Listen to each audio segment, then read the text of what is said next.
দুপুরবেলা খাওয়ার পর যে ভাত কটা বেঁচে গেছিলো সেই ভাত কটা দিয়ে এই রেসিপিটা একদম মুখরোচক টেস্টি রেসিপি। বাচ্চা থেকে বয়স্ক সবাই খেতে পারবে। দেখে নেওয়া যাক কীভাবে বানানো হয়েছে। প্রথমে কড়াইতে তেল দিয়েছি, সামান্য তেল দিয়েছি, একটা পেঁয়াজ কুচিয়ে দিয়েছি, রসুন থেতো করে দিয়েছি, আদা কুচিয়ে দিয়েছি আর পাকা লঙ্কা 4 টুকরো দিয়েছি। এদিকে সমস্ত উপকরণ দেওয়ার পর ভাজা হয়ে গেছে। এখানে 2 থেকে 3টে মাংসের পিস ছিল, ছোটো ছোটো করে কেটে নিয়েছি। কেটে নিয়ে পেঁয়াজের মধ্যে দিয়ে দিয়েছি। তারপর একটু নাড়াচাড়া করার পর পরিমাণ মতো লবণ দিয়েছি, হলুদ গুঁড়ো, লঙ্কার গুঁড়ো দিয়েছি, দিয়ে একটু নাড়িয়ে চাড়িয়ে জল দিয়ে দিয়েছি মাংসটা যাতে সিদ্ধ হয়। আর জলটা যখন টেনে নেবে ঠিক এরকমই মাংসটার কালার চলে আসবে, তেল ছেড়ে দেবে। এবার মাংসটা একটা বাটিতে তুলে নেবো। এদিকে একটা বাটির মধ্যে ভাতগুলো নিয়ে নিয়েছি।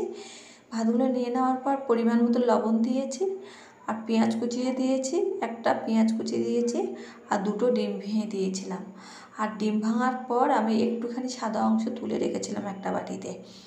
এবার 4টে আমি পাকা লঙ্কা দিয়েছি, দিয়ে খুব ভালো করে ভাতটা ফেটিয়ে নেব। খুব ভালো করে যখন ফাটানো হয়ে গেছে আর ওই যেই কড়াতে মাংস রান্না করেছিলাম সেই তেলের মধ্যে আমি ভাতগুলো দিয়ে দেবো। আর এখানে আমি তেল ব্যবহার করব না, একদম তেল ছিল না, অল্প গায়ে লেগেছিলো। ভাতগুলো দিয়ে দেওয়ার পর চামচ দিয়ে করে দিচ্ছি, সমান করে দিচ্ছি। এদিকে যখন দেখুন এরকম কালার চলে এসেছে তখন ভাতগুলো আমি নাড়িয়ে দেবো। নাড়াতে কড়াইটা সরে গেছে, দেখুন ঠিক ভাতগুলো এরকমই হবে।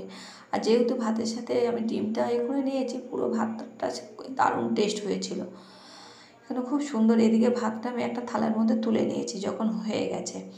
আর যে সাদা অংশ ডিমের রেখেছিলাম ওটা আমি ডিমটা একটু ভেজে নিয়েছিলাম। আর এদিকে যে মাংসটা আমি রান্না করেছিলাম, রেডি করেছিলাম, সেই মাংসটা উপর থেকে দিয়ে দিচ্ছি। এইভাবে সাজিয়ে দিয়েছি। সাজিয়ে দেওয়ার পর এদিকে আমি ক্যাপসিকাম, পেঁয়াজ আর টমেটো হালকা একটু নুন দিয়ে ভেজে নিয়েছিলাম। ভেজে নেওয়ার পর এর উপরে সাজিয়ে দিচ্ছি। দেখুন ভাতের উপরে সমস্ত উপকরণ দিয়ে সাজিয়ে, আর মাংসের যে বাটিতে মাংসটা রেখেছিলাম সেই মাংসের বাটিতে একটু সামান্য তেল ছিল মাংসের, সেই গ্রেভিটা আমি উপর থেকে দিয়ে দেবো। এটা দারুণ খেতে হয়েছিল। পারলে বাড়িতে এইভাবে ট্রাই করে দেখবে, বাচ্চা থেকে বয়স্ক সবাই খাবে। আর খুব সুন্দর টেস্ট হয়, খুব সুন্দর। একবার খেলে বারে খেতে ইচ্ছা করবে।